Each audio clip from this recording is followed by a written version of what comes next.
Hey YouTube, MinnesotaEric here, and today we're going to be fitting and putting on the tire chains that I've had for a couple of years, and I've kind of realized it's come time to size these things the right way, so follow me. I'm going to show you what I'm doing. So this set of tire chains I've already done this on, but when I ordered these tire chains, I ordered them for a skid loader, and unfortunately the sides of these things drape down far enough where the chain could contact my knuckle, and I took them off as soon as I realized that we couldn't tighten these things on up without hitting the knuckle. And I didn't put them on last season for the same reason, and this year, all right, we finally got some warm weather out here. I'm gonna mess with these things and get them right.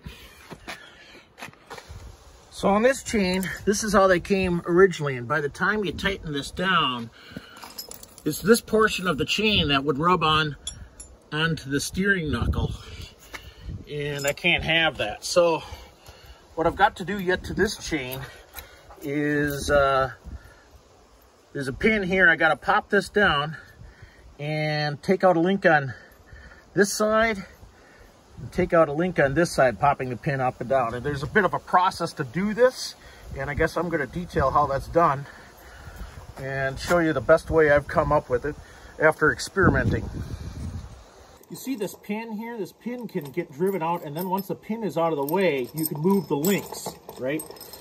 So the best way I've learned to do this is to stick this thing into a socket,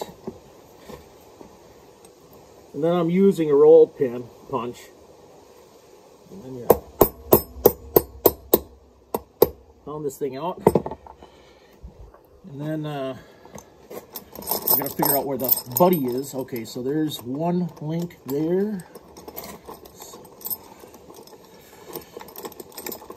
Literally fighting the chain. All right, so I've moved it one link. Now, what I'm doing for sanity's sake is I mark that backside saying I have moved the chain. Now I gotta turn it around,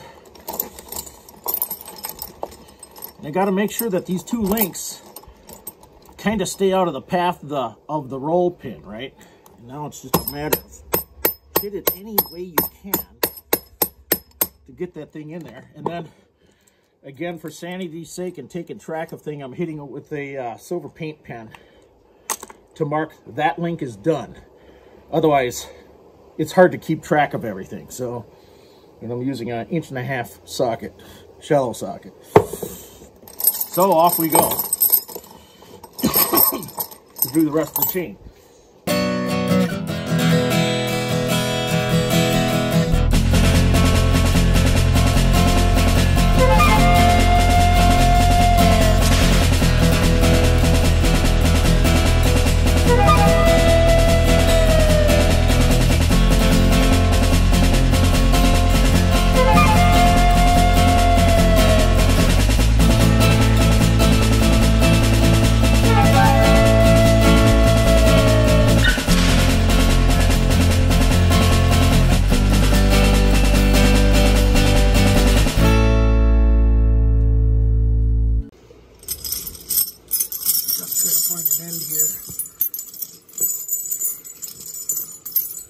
That's not the end.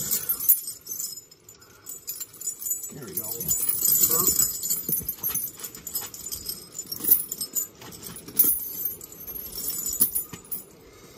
This is just nothing but a bunch of fighting.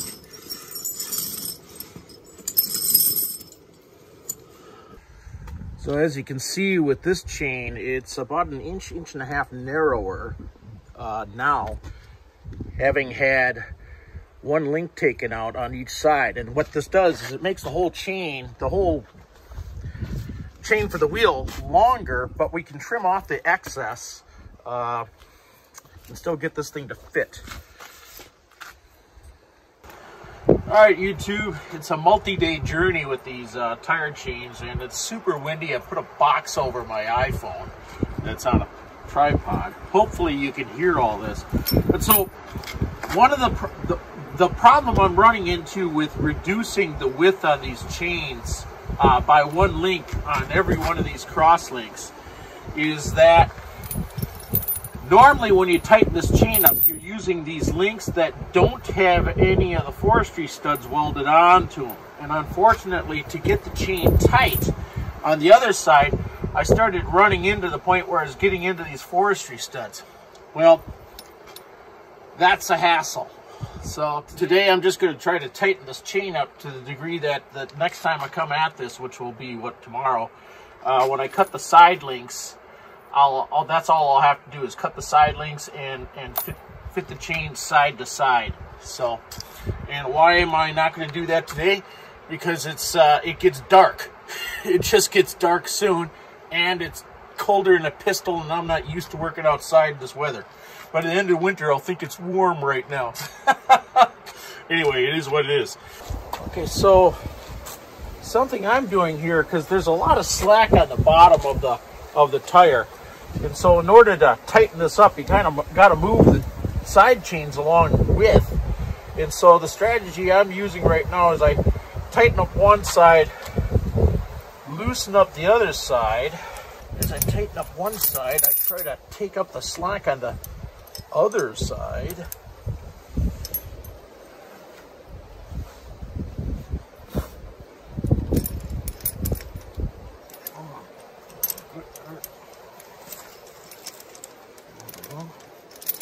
This is so much easier with somebody else slapping pins in, but... Okay, YouTube, little did I know at the time that the microphone in my iPhone had taken a dump on me. It turned out to be a $250 repair. Anyway, so it's time for a voiceover. So basically what you see me doing here is I'm just kind of creeping along. I tighten one side with the tool, tension it on up, and then I go ahead and I take off the slack on the other side, and then I switch back and forth repeatedly until I've got this chain tight. Now, what I don't think I did record this is I have taken the air out of this tire too. So when I air it up, it's going to get tighter. And so you see me just alternating back and forth, and at some point my microphone turns back on and it starts to work right again, sorta. So, you always want to do this when it's warm, but I hate doing this, so I've really blown it off. I think I started putting the tire chains on this thing 3 weeks ago. Maintenance took the bejesus out of the tractor, fixed the HVAC, and these chains just sat there and looked at me because I didn't want to do it. So here we are in the cold again. At least it's not snowing hard. Just little flakes coming down. You can see here how much slack I've got on the bottom. I'm trying to get as much of that up as I can. So on each side of these is a chain tensioner. How these things work is the chain just slides up, gets caught, and then to hang it, gets caught like there. Now what I'm having to do is take wire and tie this even tighter so it clears the knuckle and so it can't come off. Once the chain itself is tight around the diameter of the tire. So in order to get these chains to fit, I also had to cut excess chain off on both the inside and outside. And so what you see me here is I'm cutting the inside. I draped it over the top of the tire, but I'm cutting the inside, and I did it for the outside too. And it's just taking a cutting wheel to it and cutting off the excess chain.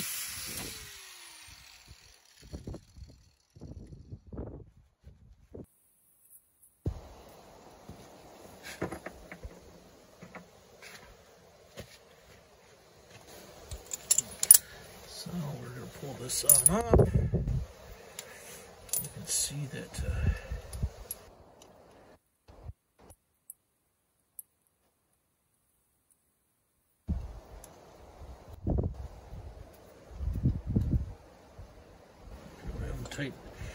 we haven't wired this guy up yet, but I'm just trying to see if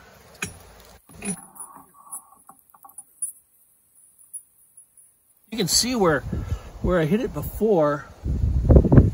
you know, it's rubbed the paint off. And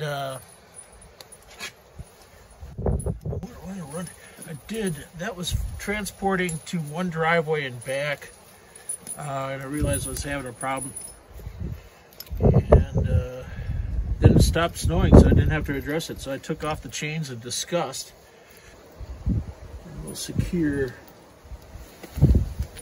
this guy up so that it's all nice and snug, tied up nice and snug here.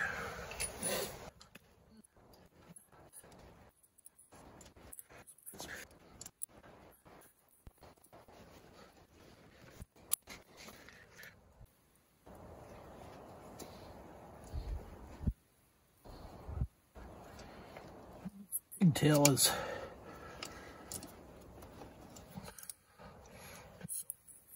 poke ourselves.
All right, fill up the tire with air.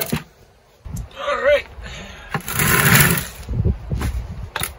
since this is a fluid-filled tire, I've got to make sure the valve stem is at the very tippy top before we attempt to fill it. And then, because this thing says Milton on it, it sticks. Sticks when it's hot, sticks when it's cold, sticks when it's new, sticks when it's old. It sticks. Well, hey YouTube, you're probably not going to see this video until we get some snow, so I can show you how these chains work. Or when I'm changing out the grapple for the plow, or putting on the snowblower in the back. But you're not going to see this for a while. If it never snows, well, then you're going to see this. You're going to see this video. I don't know what to tell you. But if we do get snow, I'm getting ready. So the big deal with these chains is that it besides traction, is that it really allows you to plow a lot more aggressively and with a lot more confidence that the plow is not going to get deflected. And so that's why I bought Forestry chains. Hopefully next year when I put these things on, I won't have the hassle, because now they're getting right sized, and I really put some time into it this year. Anyway, YouTube, if you like this video, give it a thumbs up, and if you want to see more, subscribe. We're getting more into tractor and snow blowing kind of stuff. Hopefully this, as winter comes on, I know a lot of you subscribe for that, and I know a lot of you people are into the boats. I tell you what, next year I'm going to be I think I'm going to be splitting a fiberglass boat to figure out where it's taking on water. So that's going to be a project. And I'm also going to have my ongoing electrical fixing problems or videos for the payloader, as well as custom sizing this 4-in-1 bucket that I picked up for the payloader. So those are things that I know are coming up next summer, next spring. So till then, let's hope there's a bunch of snow, because I know you guys love plowing and snow blowing videos. All right, see you. Oh yeah, and then I put the springy thingy on for extra boingy action.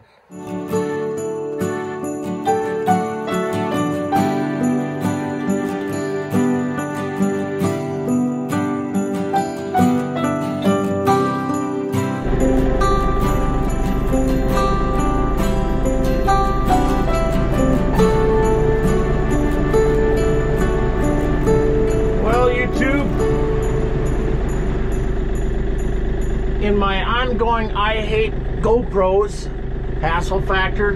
Now the darn thing won't flip to gravity bottom, you know what I mean? Like the whole screen's recording upside down right now. And boy, we want this thing on hot, don't we? All right, let's get going here. All right. Way to fog up the mirrors, the glass, by just turning on the air conditioning, or the heater rather.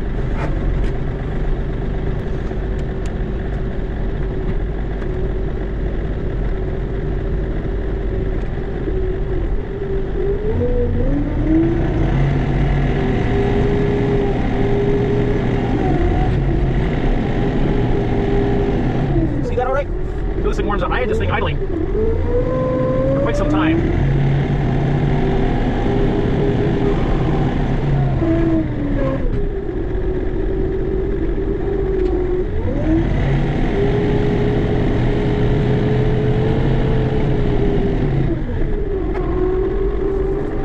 Alright, enough with the down pressure. That's odd. Why can't I turn this thing? Oh, hold.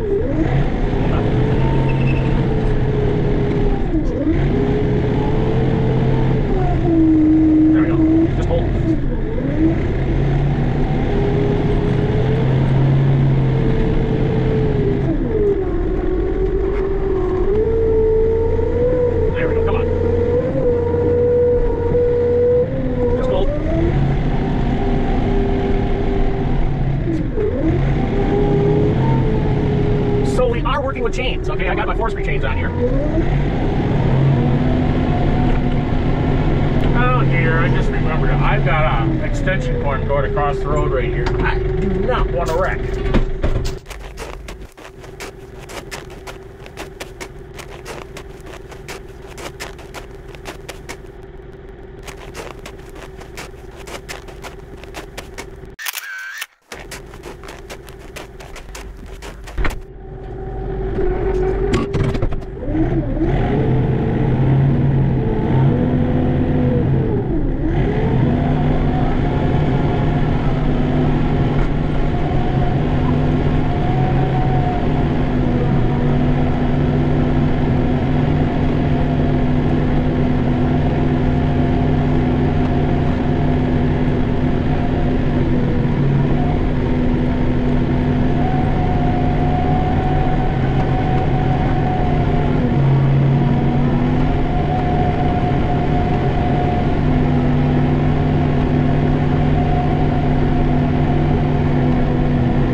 It takes about 20 minutes to push itself for this thing to warm up.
is no prize getting super close to your boats and cars.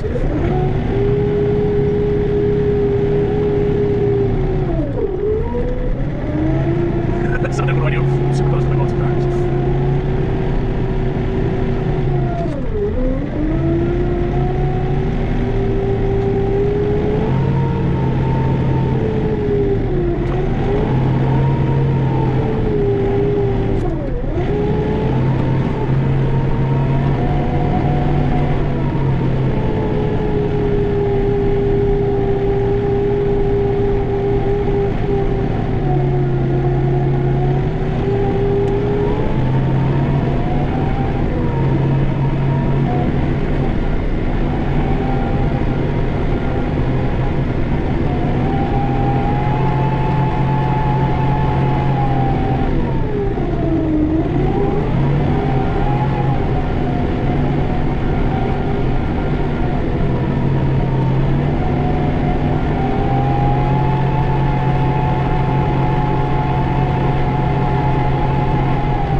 Somebody comes screaming over this hill, and here I am crossing the entire road like I'm about to do right now. It feels sketchy, you know what I mean? I don't like doing it, but it is. I also need a plow.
See all that class 5? I paid good money for it. Now I'm just throwing it in the ditch, throwing it in the swamp.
Boatload of snow, then I gotta put that blower on. And the reason why I'm leaving it off is because without that thing on, this tractor's shorter and it feels like a race car, a sports car without it on, handling wise. Oh, I didn't, that's right. Normally I have to be cool with this section here because that's where I leave the gravel, but I didn't do that this year.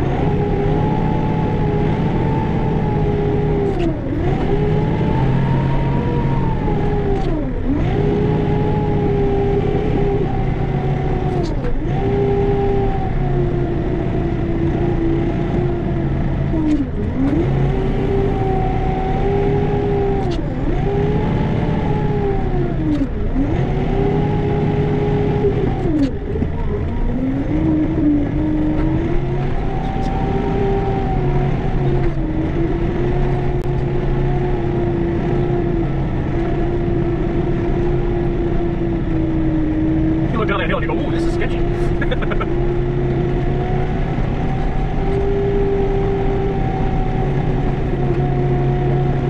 that tree right there.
Press this up a little bit.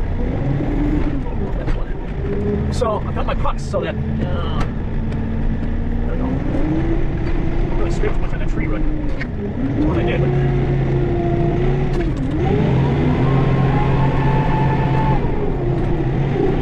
Show the low propane guy, or propane guy, the path here.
See, I don't know if you can see them or not, but those Harbor Freight LED kind of Edison looking light bulbs, that's what they look like, kind of a nice yellow.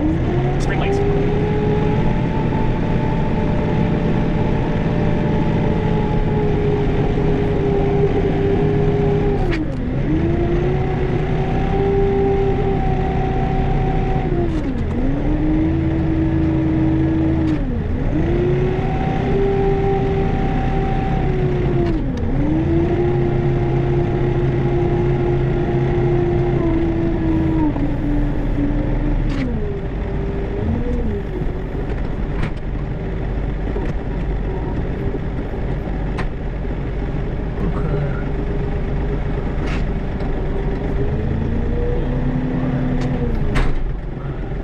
trying to find the right spot. I gotta walk in front of this thing. Plus, I gotta walk behind this thing.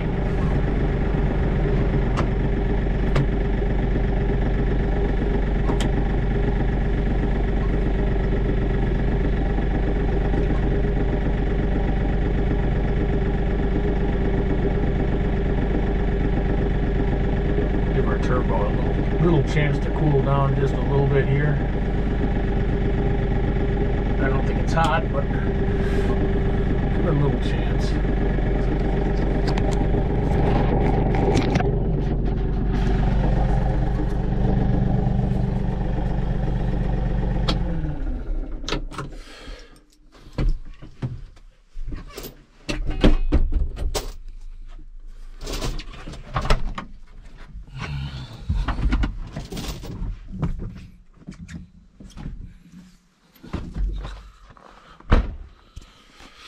So, YouTube, with forestry change, it's obviously a lot easier to plow, even though this felt like maybe a compacted 4 or 5 inches.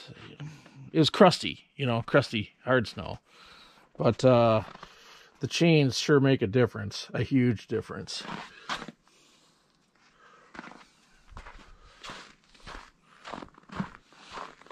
The only I'm super happy with the performance of the chains. But I'm unhappy that I had to do so much fiddling to get them to clear the knuckles. And yeah, it looks like they're doing just a fine job of clearing the knuckles. So that's all good. That's all good. Anyway, YouTube, if you like my video, give it a thumbs up. Comment if you got a thing to share. And if you want to see more, then subscribe. I was kind of hoping we'd have more snow, but we didn't. So it is what it is. We're about to go into our no snow zone. Generally speaking, January, we don't get much snow. And it's only until February and March and April when things start to warm up where we get, if we're going to get dumped on, we get dumped on. So once in a while, there's an outlier, but for the most part, it looks like a low snow winter, which over on my other property, that's a good thing. But for making snow blowing videos and snow plowing videos, it's not so good. Anyway, it is what it is. Thanks for watching, YouTube. Till we meet again. Bye-bye.